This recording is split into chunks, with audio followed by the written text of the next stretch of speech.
स्वयंवर में जो हुआ हुआ, परंतु इस समय भीष्म तुम्हारे सामने उपस्थित है। किसी से भयभीत होने की कोई आवश्यकता नहीं। यदि यह विवाह तुम्हारी सहमति से नहीं हो रहा तो मैं वचन देता हूं कि तुम्हें सम्मान पूर्वक कलिंग वापस भेज दिया जाएगा।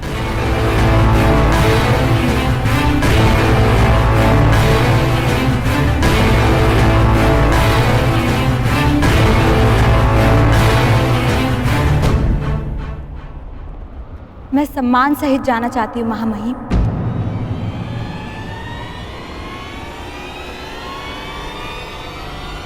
परंतु कलिंग नहीं, हस्तिनापुर।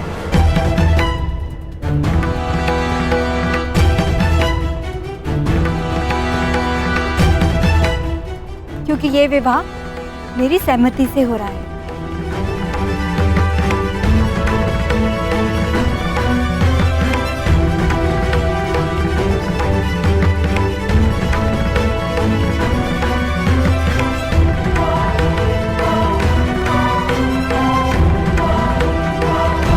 तो आप मुझे आशीर्वाद देंगे ना पितामह, और मित्रकर्ण को भी। मेरे साथ साथ आज वो भी दंपत्ति जीवन में प्रवेश कर रहा है।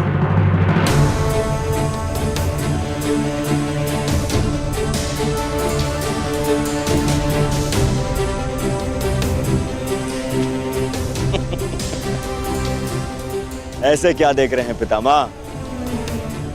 कर्ण कुछ ऐसा तो नहीं कर रहा है जो आज से पूर्व ना हुआ।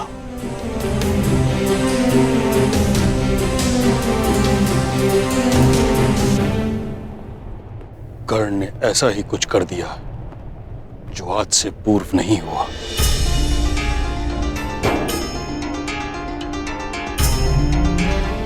ये तुमने क्या किया कर्ण? धर्मं च लोभं च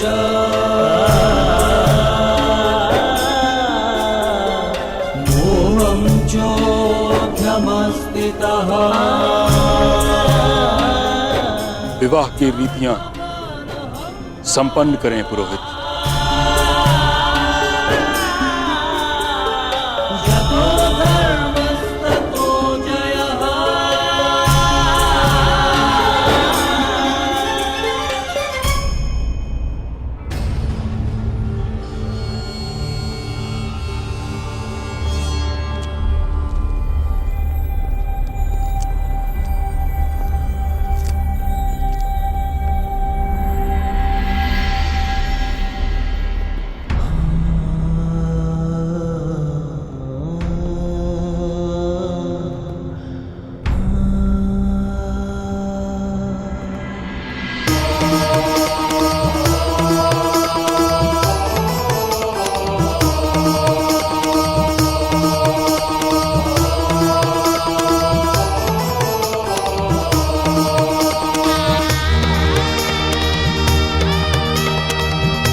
आइए।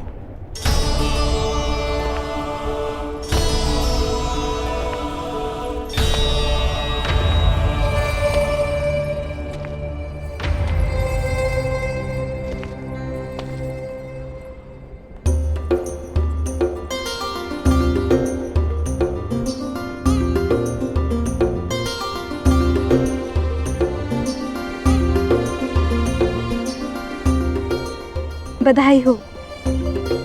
जिसके पद स्पर्श से तुम्हारा पुष्प खिला, उसके साथ जीवन भी सुगंधित बीतेगा।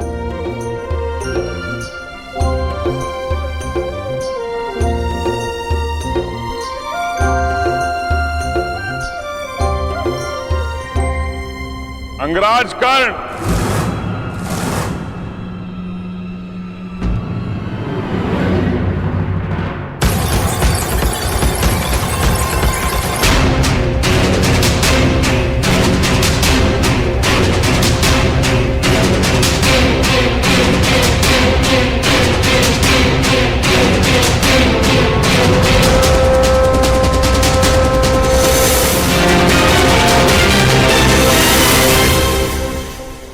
अंगराज कर्ण को विवाह की बधाई।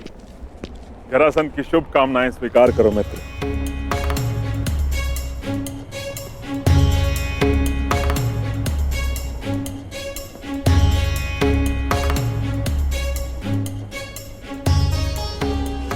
आमंत्रित किए बिना ही आप यहाँ आए हैं मगध नरेश, तो स्पष्ट है कि आपका यहाँ आना केवल बधाई देना नहीं होगा। इस पूरे संसार में अकारण कुछ भी नहीं होता अंगराज। अगर जन्म का कारण होता है तो मृत्यु का भी कारण होता है।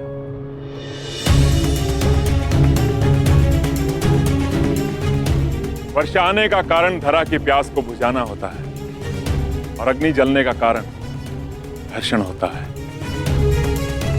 और दो लोग मित्रता भी इसी कारण से करते हैं, जो अपने शत्रुओं से अधिक बलशाली बन सके। मेरे यहां उपस्थित होने का भी एक कारण है, किंतु इतना समय है मेरे पास कि मैं तुम्हारे विवाह की औपचारिकताएं पूरी होने तक रुक सकूं। विवाह करो, कारण उसके पश्चात बताऊंगा।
मैं भगतग्राम जा रही हूँ।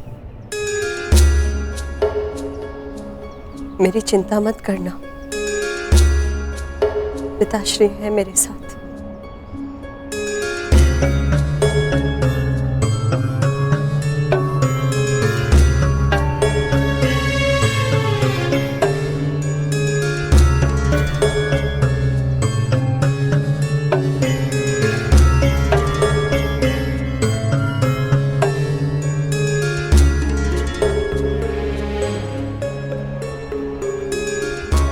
क्षमा करना कर्ण। सुप्रिया को माला देने से पूर्व मैंने उसमें से ये पुष्प निकाल लिया।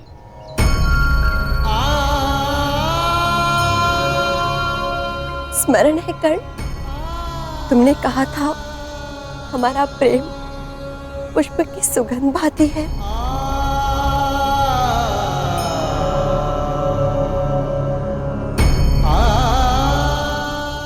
सुगंध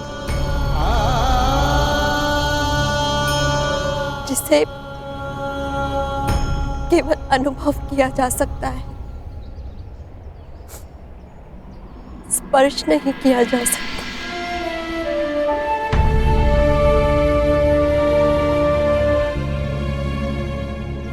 जाओ कर्ण, अपने प्रसन्न गृहस्थ जीवन का प्रारंभ करो।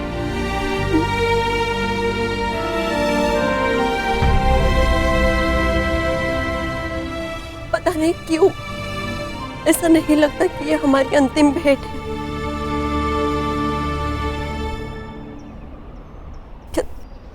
क्या तुम्हें नहीं लगता?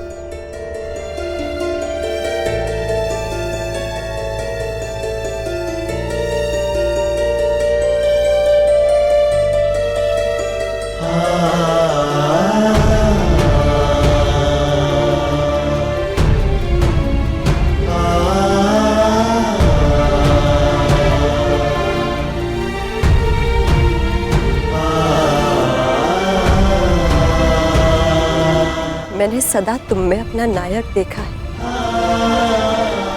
जिसके लिए उसका कर्तव्य सबसे महत्वपूर्ण है। सदा अपने धर्म पर टिके रहना, जो उचित लगे वही निर्णय लेना, ये मैंने तुम्हीं से सीखा है और वही किया है मैंने। मैं जा रही हूँ कर्ण, परंतु जिस प्रकार एक दीपक के बुझ जाने से प्रकाश नहीं मरता, एक स्वप्न के टूट जाने से आशा नहीं मरती, एक फूल के मुरझा जाने से उपवन नहीं मरता, उसी प्रकार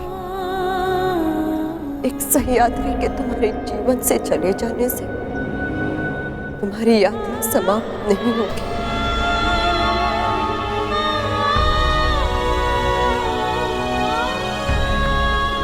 एक योद्धा की आवश्यकता युद्ध में ही पड़ती है मित्र। और ये युद्ध किससे करना है? सारा संसार जानता है कि जरासंध का सबसे बड़ा शत्रु कौन है।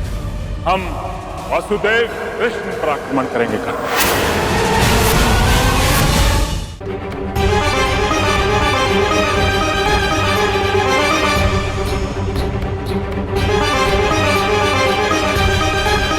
मुरझाए पुष्प की सुगंध पुष्प को खो देने का स्मरण कराती है। हमारा प्रेम सुगंध बनकर नहीं, एक पीड़ा,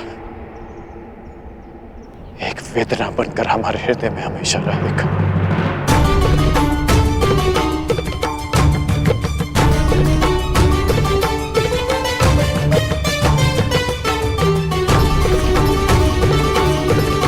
किसी भी रूप में सही करना,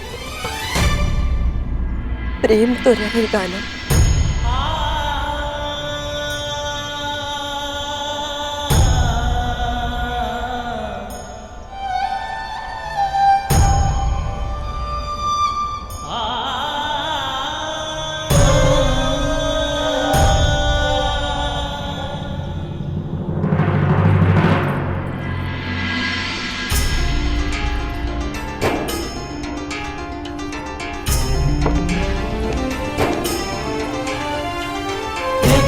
धर्मं च लोभं च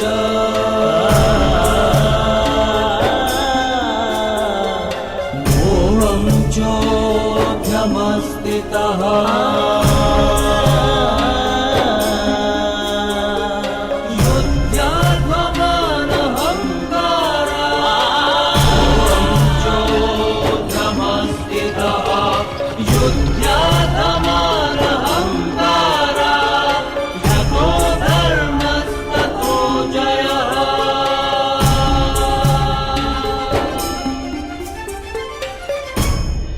योद्धा की आवश्यकता युद्ध में ही पड़ती है मित्र। और ये युद्ध किससे करना है? सारा संसार जानता है कि जरासंध का सबसे बड़ा शत्रु कौन है।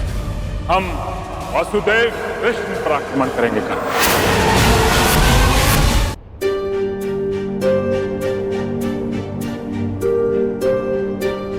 अब अपने आने का कारण बताइए मगध नरेश। मैं आया क्योंकि समय भी आ गया है मित्र। मुझे दिया हुआ वचन पूरा करने का समय आ गया। स्मरण है ना वो वचन कि तुम एक बार मेरी सहायता के लिए अवश्य आओगे। कल प्रातः मैं अंग और मगध की सीमा पर तुम्हारी प्रतीक्षा करूंगा। परंतु आपको सहायता क्या चाहिए? एक योद्धा की आवश्यकता युद्ध में ही पड़ती है मित्र। और ये युद्ध किससे करना है? मेरे सबसे बड़े शत्रु से। और ये सारा संसार जानता है कि जरासंध का सबसे बड़ा शत्रु कौन है। तुम्हें मेरे साथ मिलकर उससे युद्ध करना है।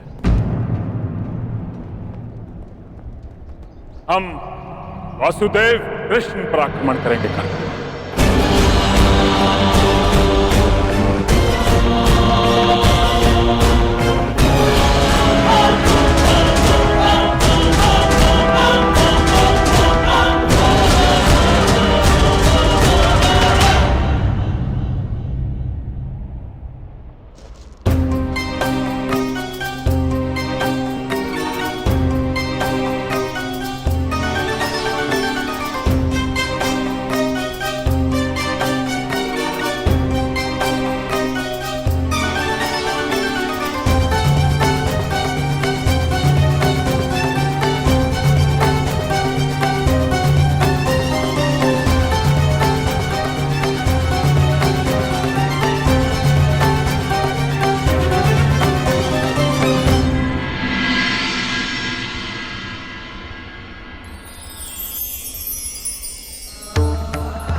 प्रार्थना करते हैं राधे।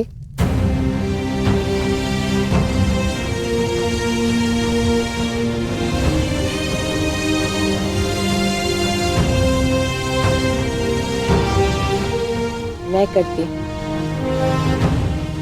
सदा नियम से, और एक कुंवारी कन्या की प्रार्थना सदा उसके पति के विषय में होती है। तो क्या मांगा आपने अपनी प्रार्थना में? यही कि मेरा पति ऐसा हो जिसके सामने आते ही मेरा शीश आदर से झुक जाए, और जिसके विषय में सोचकर गर्व से उठ जाए।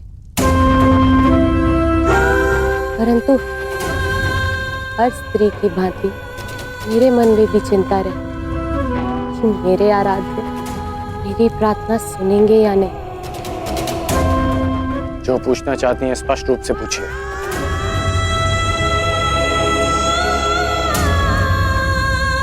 विशाली कौन है अंगराज?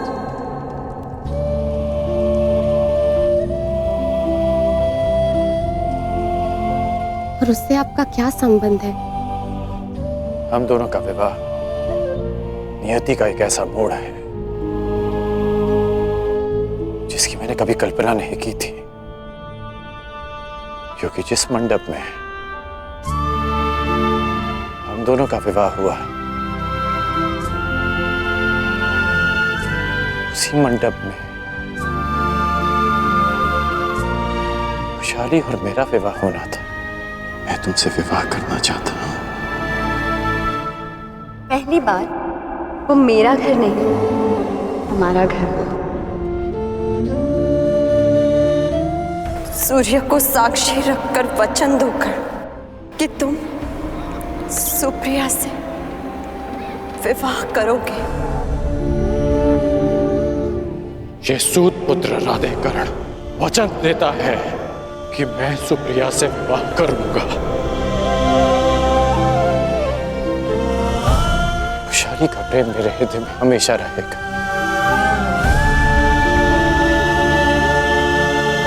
परंतु एक पति का कर्तव्य, एक पति का धर्म निभाने में कर्ण कभी कोई त्रुटि नहीं करेगा।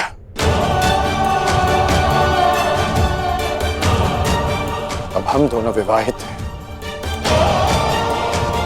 इसलिए बस अंगराज, एक पत्नी के लिए इससे बड़ा सौभाग्य और क्या होगा कि उसका पति उसे कभी असत्य ना कहे।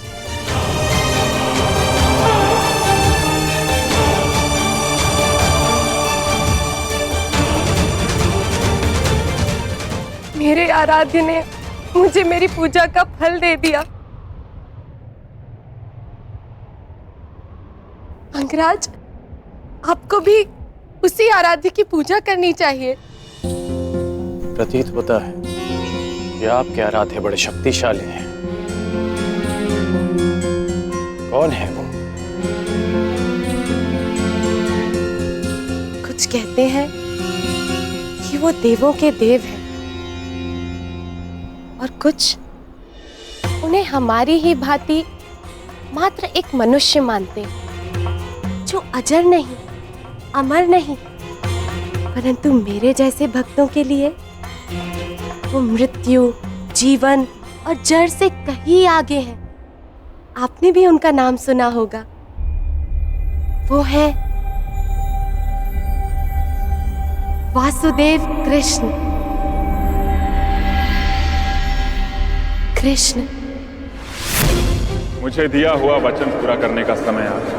स्मरण है ना वो वचन कि तुम एक बार मेरी सहायता के लिए अवश्य आओगे। हम वासुदेव कृष्ण पर आक्रमण करेंगे कर्ण।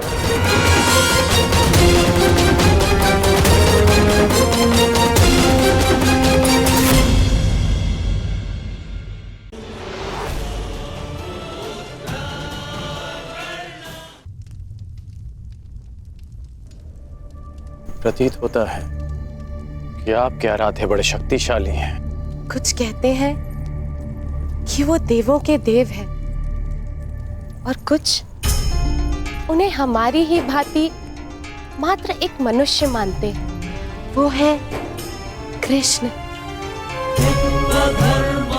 श्याम वर्ण के, जो जीवन के हर अंधकार को समाप्त करने में सक्षम है, जो अपने भक्तों की हर कठिन यात्रा में उनके सारथी है।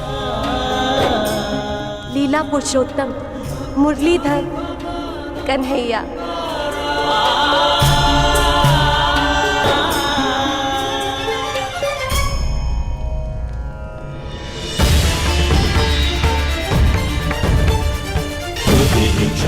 स्मरण है ना वो वचन कि तुम एक बार मेरी सहायता के लिए अवश्य आओ। हम वासुदेव कृष्ण पर आक्रमण करेंगे कर।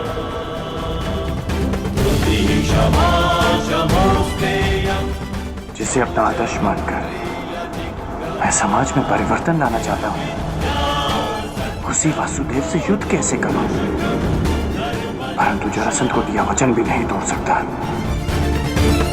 मुझे वचन दो मित्र, तुम उस मायावी का मान मर्दन करोगे।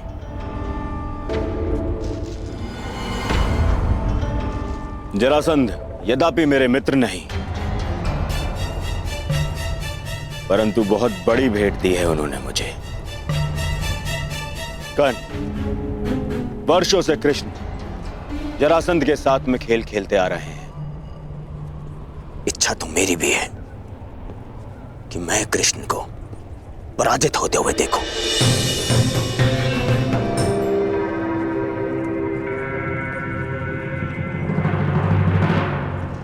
जिसे तुमने आज तक देखा नहीं,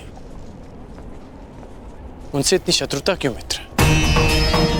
कई लोग उन्हें ईश्वर मानते हैं, अवतार मानते हैं। यही तो विडंबना है मित्र। मिथ्या बातों को लोग सत्य मान लेते हैं और एक मायावी को ईश्वर। मिथ्या? कृष्ण चरित्र में मिथ्या क्या है मित्र? मिथ्या नहीं है तो और क्या है मित्र? ब्रज से प्रारंभ होकर पूरे भारतवर्ष में यह बात फैली हुई है कि कृष्ण ने राक्षसी पूतना के प्राण पी लिए, उसका वध कर दिया। ये कथा तो माता ने मुझे भी सुनाई थी कि उन्होंने पूतना का वध कर दिया।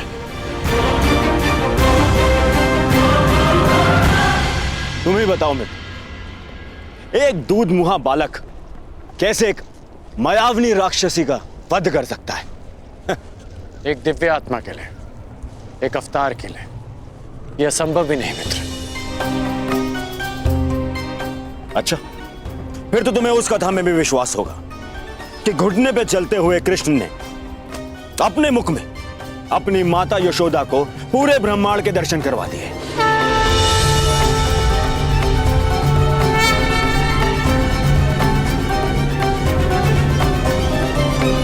ये सब कुचक्र है मित्र, षड्यंत्र है ये।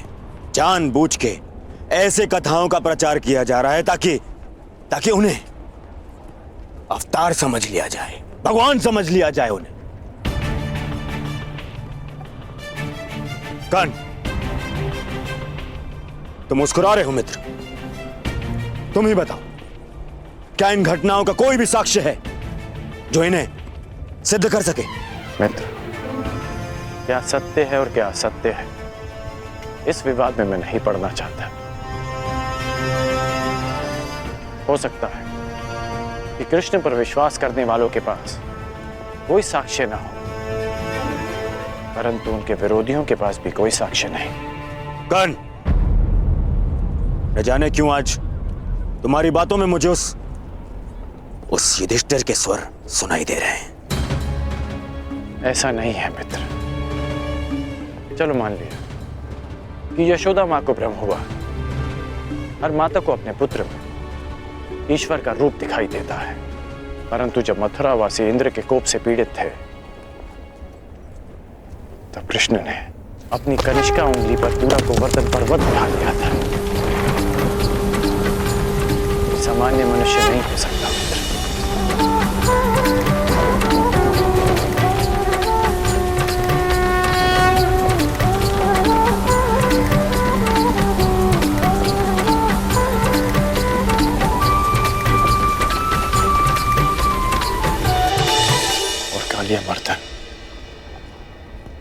क्या ये भी भ्रामक प्रचार लग रहा है?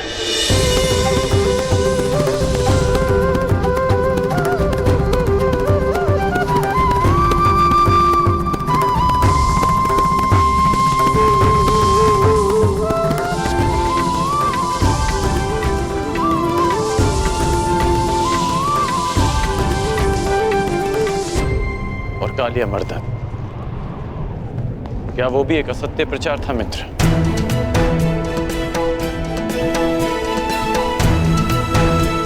उस महाविषधारी महाशक्तिशाली सर्प का अंत करने वाला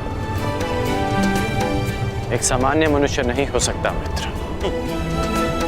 इंद्र को परास्त कर देने से कोई ईश्वर नहीं बन जाता मित्र।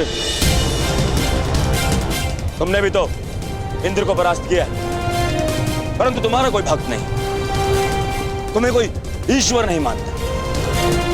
उल्टा बचपन से लेकर रंगभूमि तक तुम्हें तो संघर्ष करना पड़ा है। और विष से बच पाना कोई चमत्कार नहीं है मित्र। मैं भी बचपन से धीमे विष पे पला, तो क्या मैं स्वयं को अवतार घोषित कर दूं?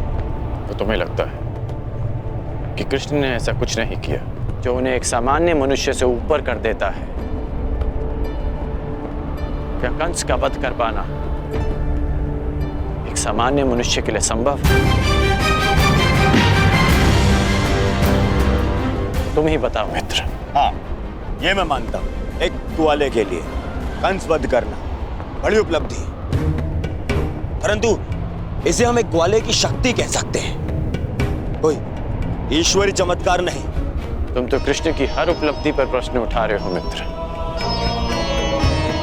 हाँ, क्योंकि वो एक छलिया है, छल करने वाला, माया करने वाला, और कुछ नहीं। छलिया कहो या माया भी, परंतु उन्होंने जो किया अपने लोगों के शुभ के लिए, अपने लोगों के उत्थान के लिए किया। मेरी तो बचपन की इच्छा थी कि मेरी उनसे भेंट हो।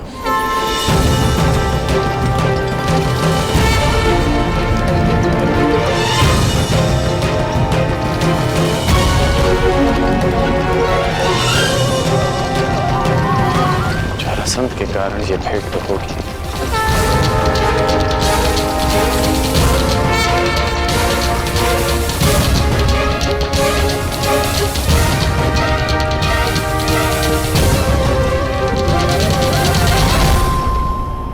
युद्ध क्षेत्र में इसकी मैंने कभी कल्पना नहीं की थी। मित्र, मत भूलो कि तुम्हें अपने वचन के लिए उस कृष्ण से युद्ध करना है, और अपने शत्रु से इतना प्रभावित होना विजय का लक्षण नहीं है। वो मायावी है, तुम्हारे भ्रम को तुम्हारे विरुद्ध अस्त्र बनाकर तुम्हें पराजित कर सकता है।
देख के यूं आश्चर्यचकित ना हो कुमार दुर्योधन। मैं यहाँ अंगराज को लेने आया हूँ। परंतु अभी अभी आपका दूत कर्ण को अपने साथ में लेकर गया। परंतु मैंने तो कोई दूत नहीं भेजा। फिर वो कौन था जो कर्ण को ले गया?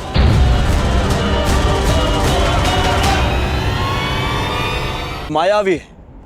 वो जहां अपने पांव रखे वहां सब कुछ परिवर्तित हो जाता है।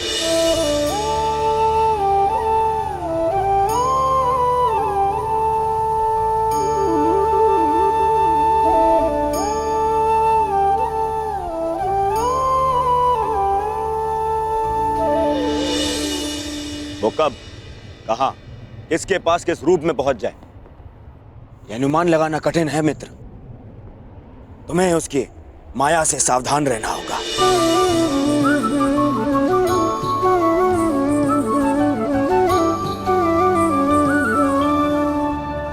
जिनकी प्रशंसा करते आया,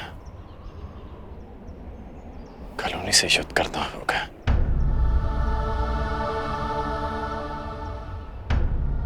समझ नहीं आता कि क्या करूं। कर्म मनुष्य के मार्ग चुनने से निश्चित होता है अंगराज।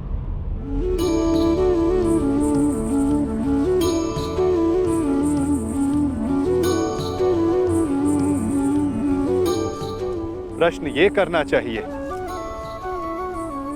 कि मार्ग कौन सा चुना जाए।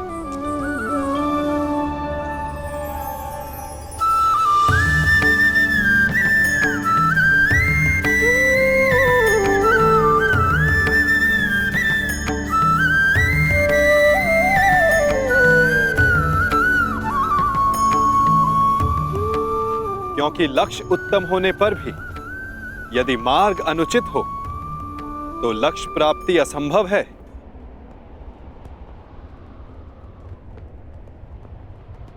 चुनने की कला धनुर्विद्या से अधिक कठिन है अंगराज।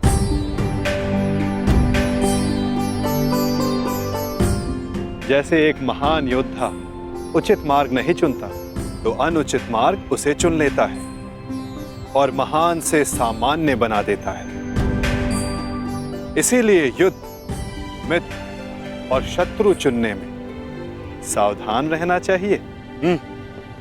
दो मित्रों के वार्तालाप में विघ्न डालने वाले तुम हो कौन? मैं कौन हूं वो महत्वपूर्ण नहीं, मैं क्या करने आया हूं वो महत्वपूर्ण है।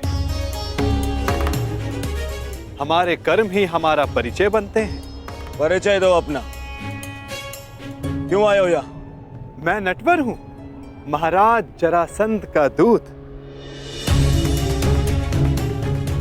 अंगराज को उनके लक्ष्य तक पहुंचाने आया हूं, वहां ले जाने आया हूं जहां उन्हें होना चाहिए।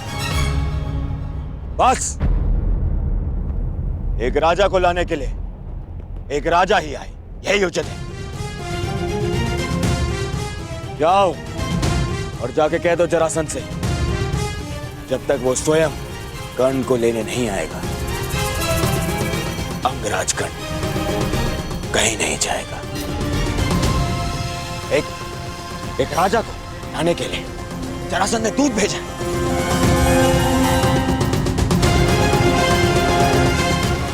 ये नियम के विरुद्ध है। नियमों के विषय में हस्तिनापुर के महान राजकुमार दुर्योधन ने एक बात कही है।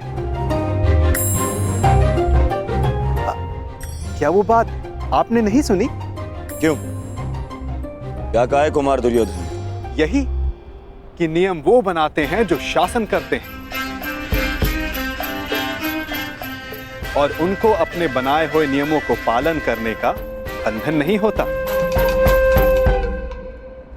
जिस तरह एक नदी अपना मार्ग चुनने से पूर्व किसी से पूछती नहीं, उसी तरह एक शासक अपने बनाए हुए नियमों को बदल सकता है। अब आप ही बताइए महोदय, क्या राजकुमार दुर्योधन ने कुछ अनुचित कहा?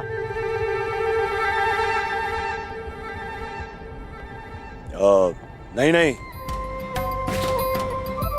कदापि नहीं।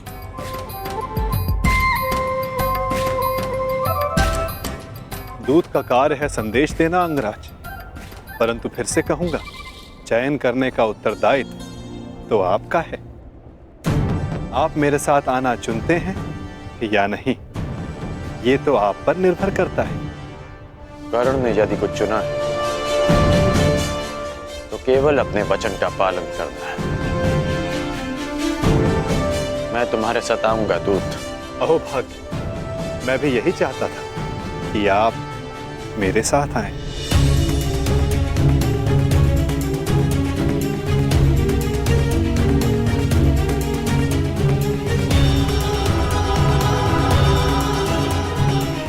जाओ मित्र, मुझे भी हस्तिनापुर जाना है एक आवश्यक कार्य के लिए। एक उक्ति आपके लिए भी है राजकुमार। ईर्ष्या की अग्नि सबसे पहले ईर्ष्यालु को जलाती है।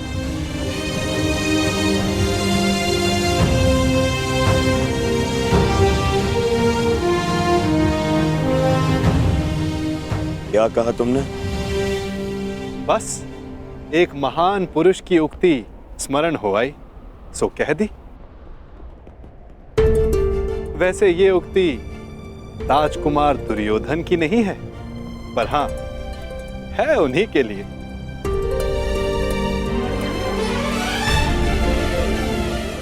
आपका दूत आपकी प्रतीक्षा कर रहा है अंगराज।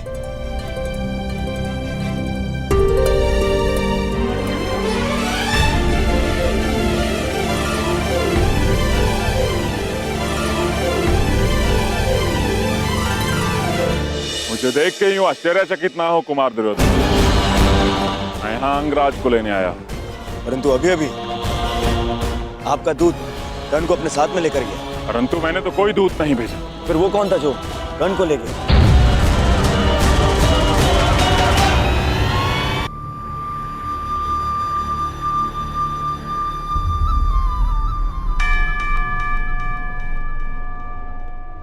आपको लक्ष्य तक ले जाने का कर्तव्य मेरा है अंगराज, इसलिए रथ के अश्वों को किस दिशा में लेकर जाना है वो मेरे हाथों में। मैं अपना रथ स्वयं चलाना जानता हूं। जानता हूं, परंतु आज आपका सारथी बनने का अधिकार मेरा है। हां, अगली बार मैं ऐसा कर पाऊंगा या नहीं, ये निर्णय तो आपका कर्म और आपका चुनाव करेगा अंगराज।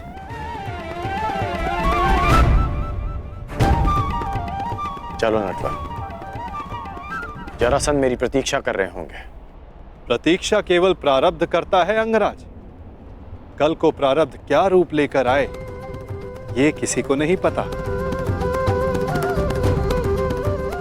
कभी कभी हम किसी और लक्ष्य की कामना करते हैं और हमें कोई और लक्ष्य चुन लेता है।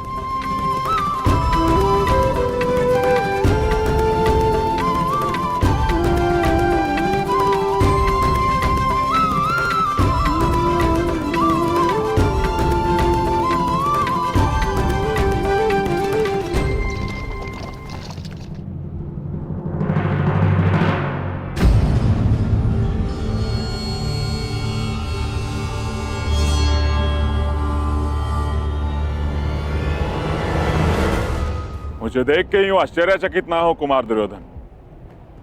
मैं यहाँ अंगराज को लेने आया।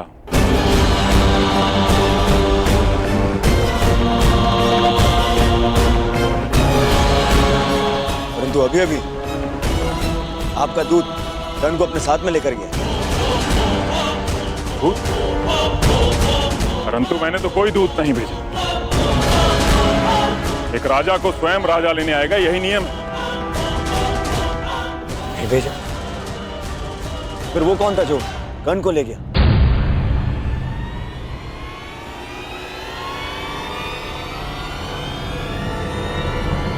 समझ गया, वही छलिया, वही मायावी जो हर बार जरासंध की छाती पर एक और पराजय का घाव कर जाता है। कृष्ण, वासुदेव कृष्ण।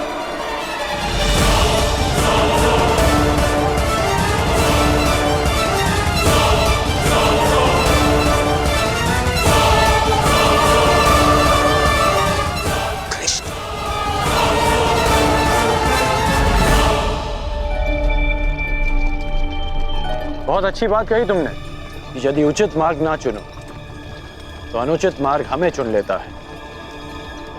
किसने कही हैं ये पंक्तियां? अंगराज प्यासा नदी का मीठा पानी पीता है, उसके उद्गम की खोज नहीं करता।